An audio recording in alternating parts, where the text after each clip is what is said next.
Hey, how you doing? This is RJ. So today I want to go over a couple of articles that came out over the last week. Well, really, I want to go over the mindset behind these articles, or the progressive ideological mindset behind these articles. And those articles are number one, where you have a Marvel Studios executive saying that people who are invested in Canon are a red flag when you go to hire people, especially writers. And the second one being an article that confirms once again the fact that these writers deliberately ignore canon. They find it hampering to their ability to tell a story. But before I get there, I just want to remind everyone that my graphic novel, my new graphic novel, The Valiant Heroes, is up on Indiegogo. You can also get my old graphic novel, Thomas Valiant, through that Indiegogo campaign. You're looking right now at some of the beautiful art from this new graphic novel. It is an 82-page spectacular of good old-fashioned superhero suspense, epic storytelling, and fun. It is my endeavor to construct a good comic story, basing it upon the ideas, the old ideas that made comics great back in the early 1980s. And just as an aside to that, I just want to let everyone know that yes, I am part of this whole thing with Indiegogo, where my campaign does not show up on their website unless you go directly to it. That's why you have to click on the link in the description that I have here if you wish to go and look at my campaign. I have asked questions of Indiegogo, and basically you just get the line from their instructions that, yes, although we have a search bar, that doesn't mean your stuff is going to show up in the search bar, even if you search for it directly by title. And also the other one where they say, we decide who we're going to promote when we put things on a search page. So it's really up to the discretion of Indiegogo whether or not you actually show up even in the search bar. So if at all possible, it would be very much appreciated for everyone who watches this video to just take the link to my graphic novel and perhaps put it on your social media. Even if you're perhaps not interested in buying a graphic novel, someone that you know are connected to on social media might be. So helping get the word out there is 95% of getting a graphic novel published. And I'll thank in advance anyone who does that for me. But back to my topic.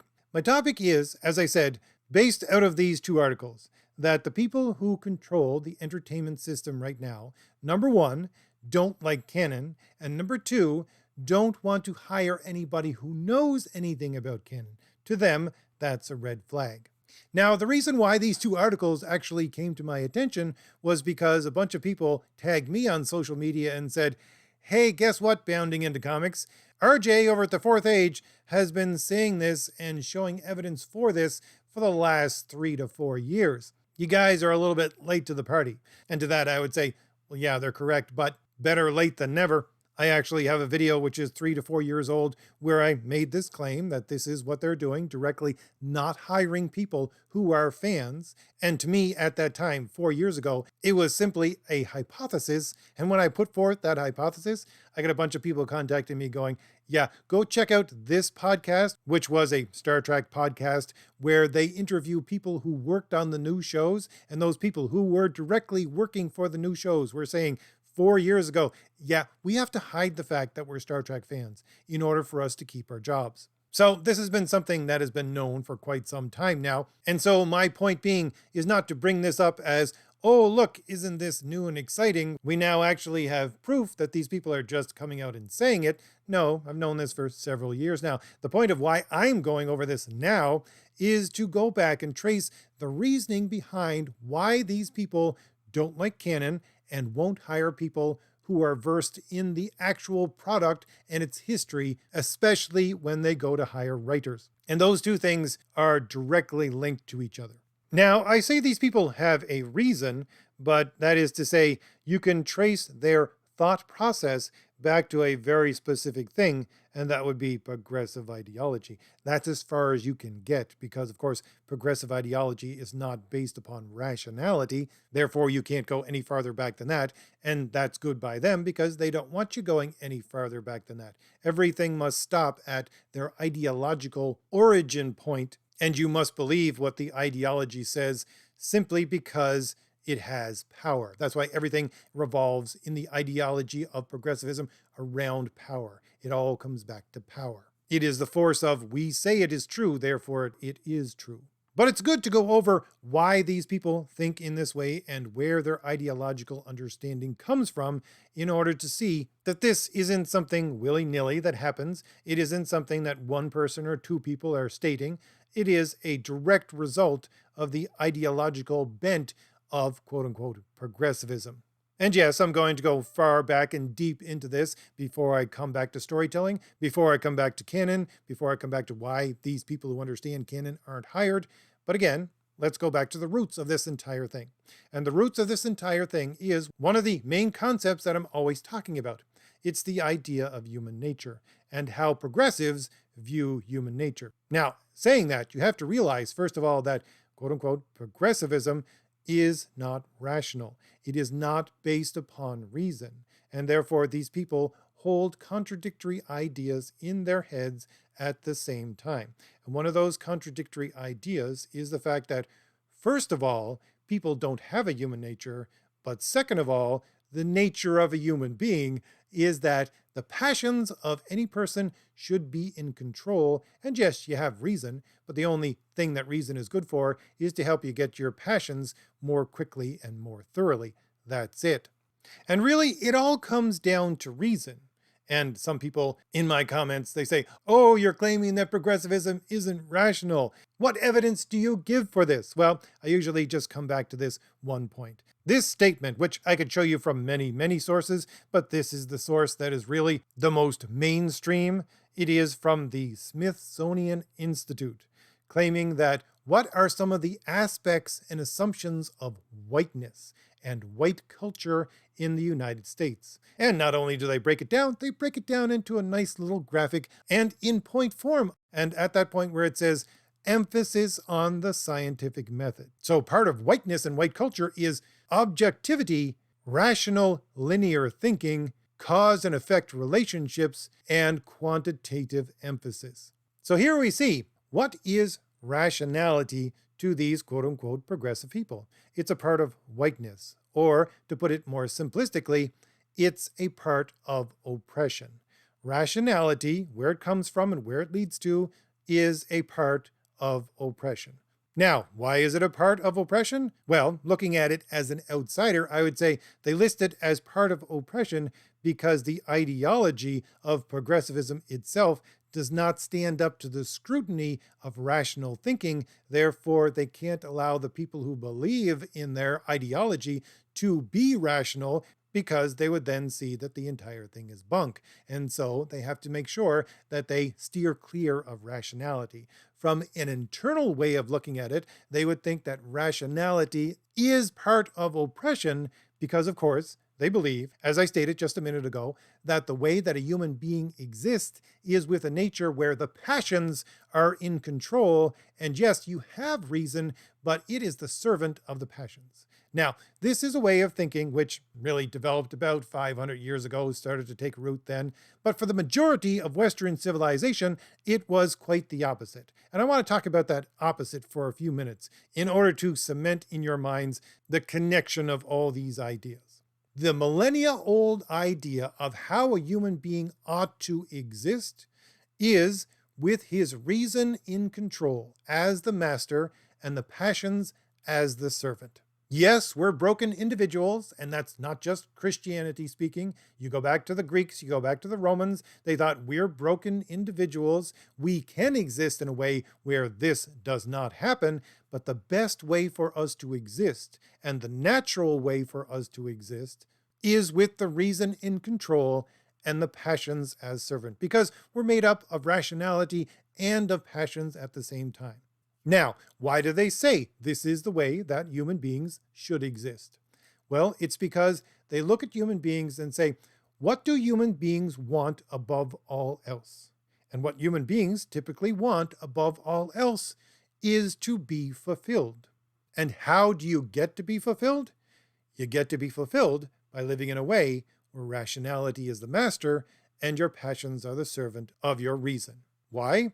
Well, it has to do with the nature, as I'm always saying, of not only existence and reality, but the existence of a human being and how we work as human beings and understand the objective reality around us. That's key. The understanding of us human beings. as human beings, we understand in a way which is a step-by-step process. We don't look at a problem and all of a sudden just come to the realization that this is the answer. No, we have to, as they used to say back in school, show our work. We have to go from step 1 to step 2 to step 3, all the way down until we figure out what the answer is. That's the nature of how we think. And here's the thing. What is rationality? Rationality is a step-by-step process that is guided by objective reality. This is what I'm always going on about, how you get to logic. You have to go through successive steps. Step number 1 is simple apprehension, which in layman's terms is to take a word and to understand the meaning of that word in accord with reality. The next step is judgment, which is to say, I can take several of those words and join them together in a phrase and know that the joining of them together in that phrase makes sense because I understand the simple apprehension of all of those terms used. And then that leads to reason, which is to say I can take multiple phrases and put them together and make a sentence, with the understanding that first I have the simple apprehension of each of those terms. That has led me to constructing phrases which make sense, which link each of those words to each other in a way that makes sense according to their existence within reality, and then I can make a full statement or sentence or proposition which contain first these words, then these phrases, and that brings us to more understanding of what we are trying to say.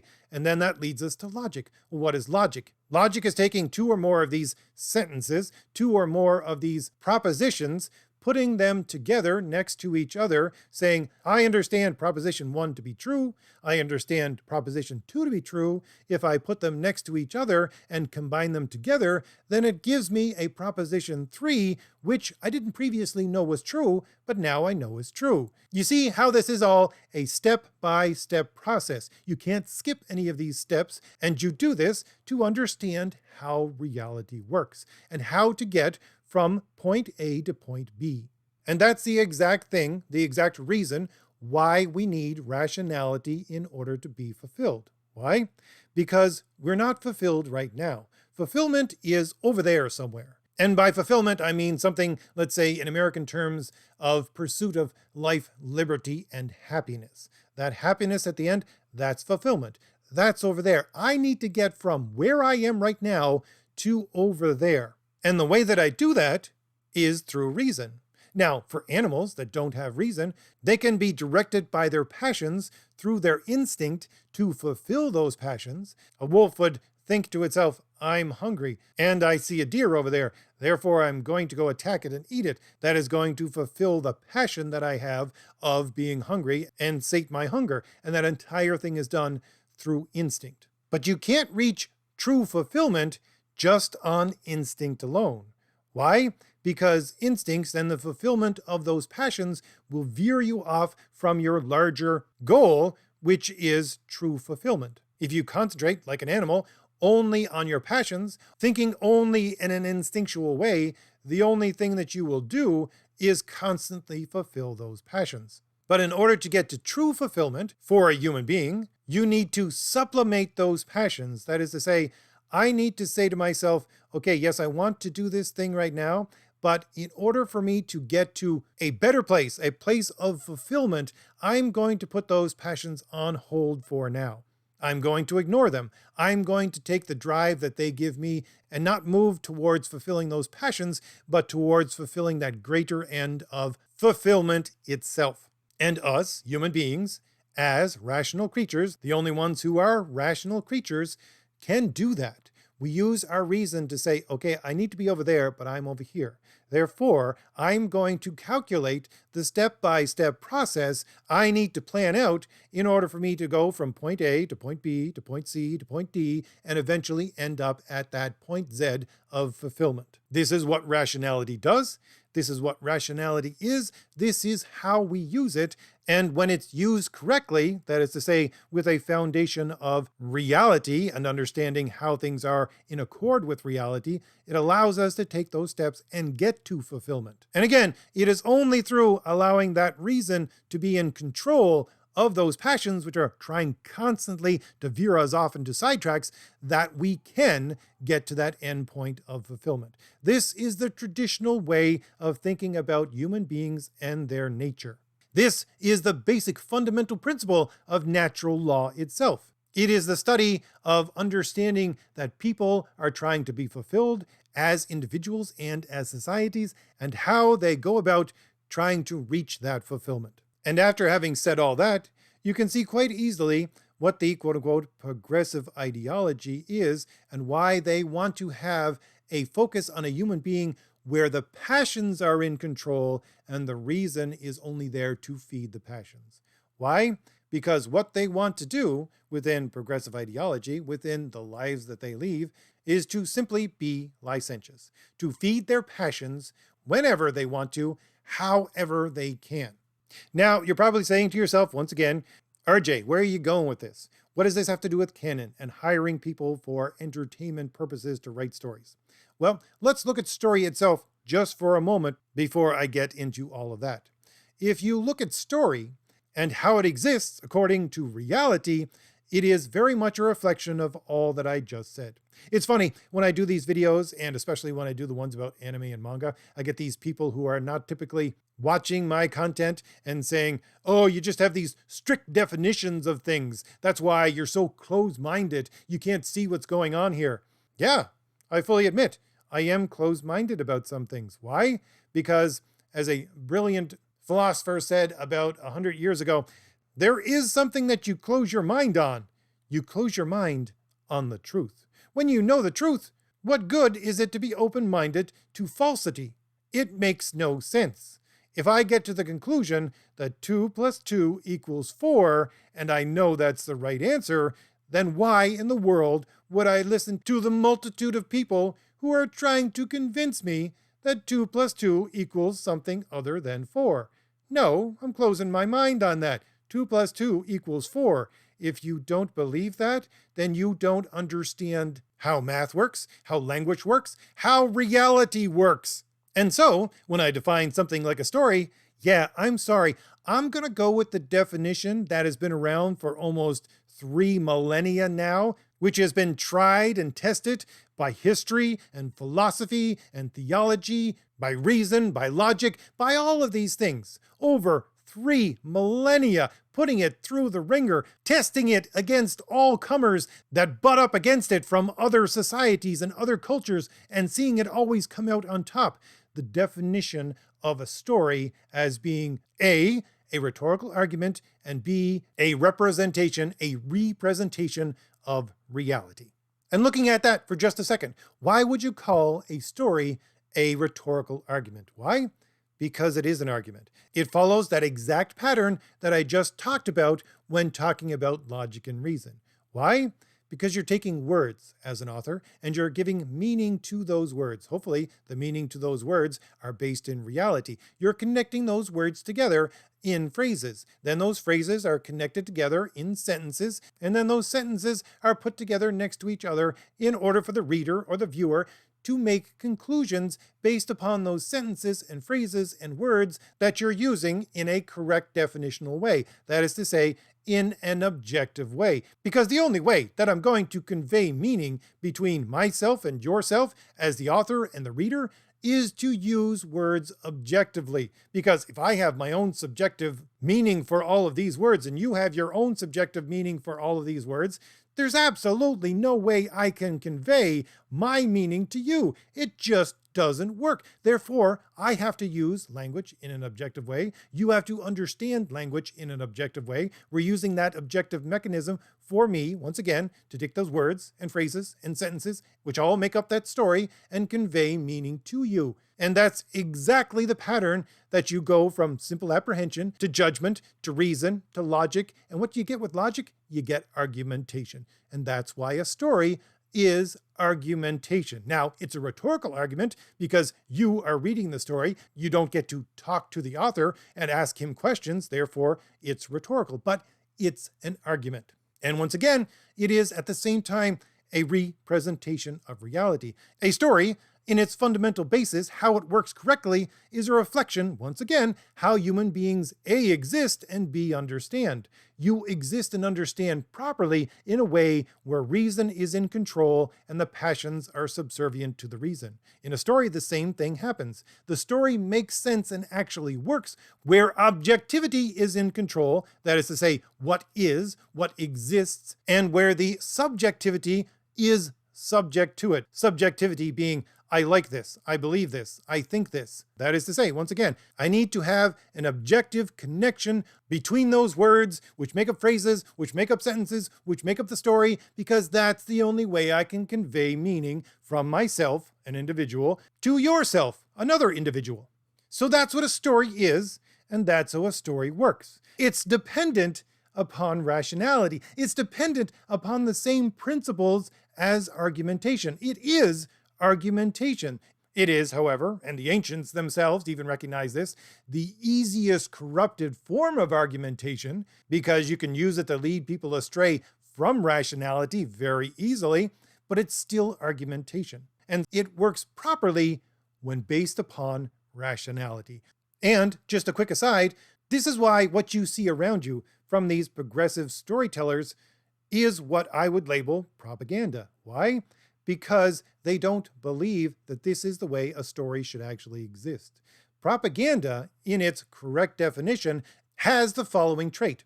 It is convincing someone of something in a way that gets around their rational mind. And that's exactly what these progressive stories do. Because they see rationality as a part of oppression, therefore they don't want their stories to be rational, not to be based upon that rational principle, where the objective is in control. No, they don't. They want the subjective to be in control. And they fully understand, they're trying to teach people with these stories, they fully understand its argumentation, therefore they're trying to argue with you and teach you, whether you know it or not, in a way that gets around your rational mind. That is propaganda. But to bring it back to my original statements and my original questions, how does this connect with canon, and how does this all connect with not hiring people who understand the canon for a story? Well, it's quite simple. The canon for your story is the fundamental basis of objectivity that is laid down within previous statements, whether they be previous stories or previous pages or previous conversations that were had within these stories or pages, or the way you describe the universe or its history or whatever else. That is a statement of fact that is laid down within that story. It is therefore an objective thing that must be worked around in order for the story to proceed into the future, in order to be cohesive storytelling. Or to put it in another way, if you follow canon within future stories based upon old stories, you need to follow that step-by-step process of recognizing objectively what has come before and work around it. But if you do so, you recognize a pattern of storytelling, again, where objectivity is in control and subjectivity is subject to it, which recognizes the pattern of human understanding as being rationality is in control and the passions are subject to the rationality, and that's the way you're going to understand what's going on. But of course, quote-unquote progressive people can't write stories like that. Why not? Well, because, once again, rationality, reason, and cause and effect thinking are all parts of oppression. And of course, it's a part of oppression because it does not allow those people to simply be licentious. It doesn't allow them to fulfill their passions on a whim, no matter what, no matter when. And here's the thing. It's not that these quote-unquote progressive people don't believe rationality exists. You have to understand that fine point. They believe rationality exists, but it must be subject to the passions. I came across this article a couple of years ago, and it described this in a very similar way. It was this heavy progressive individual, and he was arguing about rationality. And he was saying, sure, as a progressive, you can look at rationality and you can use it to all its benefit. And his example was, let's say you get sick or you're in an accident. You can then go to the hospital and say, okay, I'm going to avail myself of all this rational system whereby you doctors and scientists came up with a way to treat my ailment. And yeah, I'm going to go to that hospital and have them treat me and make sure I get well. But The point he went on to say was, even though you do that, the place where you stop and don't allow that to happen is when that rationality, whether it be from a scientist, from a doctor, from anything else, tries to trump your progressive ideology. That is to say, to act in a way whereby the progressive ideology must be subject to the products of rationality and logic, products like medicine. And this is what we see right now within medical systems all over North America and Europe. You have these doctors and hospitals and major institutions bending the knee to the progressive ideology and saying, well, I know that if I follow logically and rationally what medicine says, this makes no sense, but I have to bend the knee to the progressive ideology because that is in control. And that's exactly the point. They know that the people in control of the progressive ideology are vicious. They don't want to get attacked by them, so they bend the knee. And that's exactly what they are. They're vicious. What I'm always going on about, this rational process that I've been discussing for the last few minutes, what does that bring you to? Well, if you use it properly, it brings you to be a virtuous person because you need virtue in order to fulfill the ends of a human life. But these people, they don't follow actual virtue. They follow the opposite of virtue, which is vice. They wish to do nothing but fulfill their passions, no matter what it costs. That is a vice-ridden life. And the other way of expressing a vice-ridden life is viciousness. That's the definition of viciousness.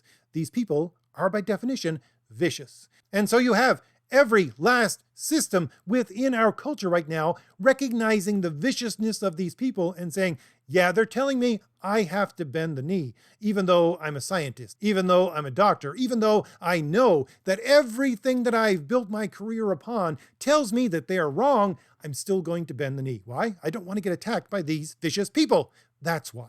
And that's the whole point. The whole point of that article where that guy was saying, sure, you can go to the hospital and get treated, but we can only allow this rational system to exist as long as it bends the knee to the progressive ideology at the end of the day. And that bending of the knee is exactly the pattern that you see in their understanding of human nature itself. That is to say, the rational needs to be subject to the passions.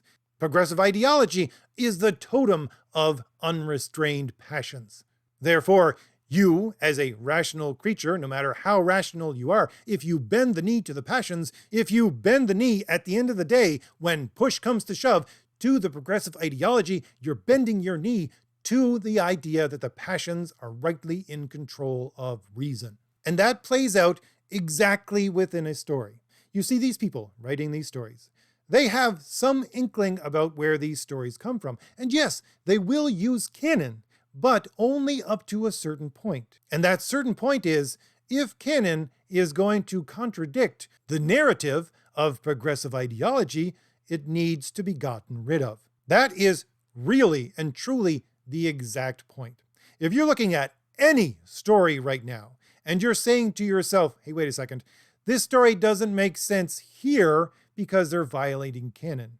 The reason why, no matter what story it is, no matter what is going on, the reason why at that point they're violating canon is because at that point, canon is bumping up against the progressive ideology, and according to progressive ideology, everything must bend the knee to it. Therefore, canon loses. Therefore, they continue on with the story where progressive ideology is the master.